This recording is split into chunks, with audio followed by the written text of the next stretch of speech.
Hello everyone! Maishishare na naman ako sa inyo tungkol sa sunog or tutong na kanin. Sana magustuhan nyo. Let's go! Ito ang gagamitin nating mga sangkap.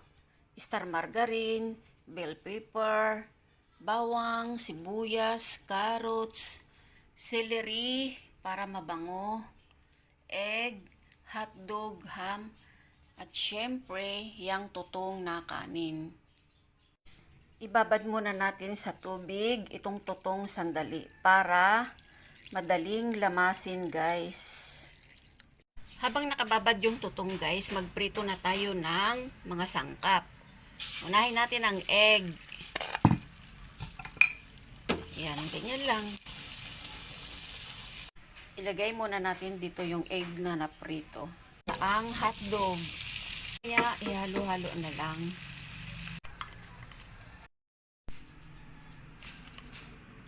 Ham.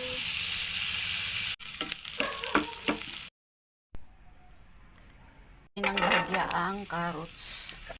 Maganda ang sariwang carrots, guys, kasi manamis-namis at saka sariwa.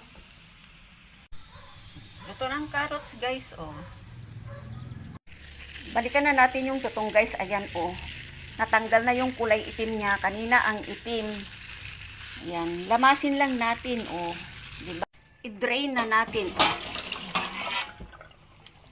Isang babad pa para matanggal pa yung kulay itim. 2 or 3 times lang hugasan, guys. Depende sa tutong. Minsan kasi sobrang itim. 3 times ko hinugasan. I-drain lang natin ng mga 10 to 15 minutes. Tayo ng star margarine. Habang dinidrain natin yung tutong, guys, mag-isa na tayo ng mga sangkap. Lagyan na natin ang bawang, yung onion. Wow, yummy na. Drain na yung tutong, guys, ilagay na natin. Lagyan natin ng asin. Lagyan na natin ang bell pepper. Guys, ilagay na natin ang sangkap. Guys, sarap. Kahit hindi na natin lagyan ng bitchin yan o magic sarap, okay na yan. Rin natin ang egg. Pwede rin kayong maglagay ng toyo kung gusto nyo. Pwede rin kayong maglagay ng green peas kung gusto nyo. Ako hindi na ako naglagay kasi rayuma is real. Ng celery para mabango.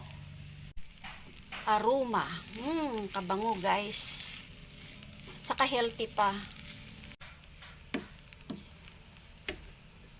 Ito na ang ating tutong na fried rice, 'di ba? Guys, special. Kaya kung may tutong kayo, iipunin nyo lang.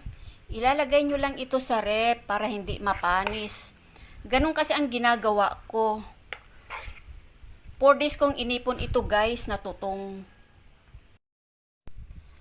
Ito na po ang aking special na tutong na kanin. Pwede niyo rin gawin ito, guys, sa inyo. Masarap. Oh, wala tayong masasayang na kanin. Kahit tutong yan. Thank you. Bye, everyone. Thank you for watching. God bless us all. Sana nagustuhan nyo ang aking tips sa tutong na kanin.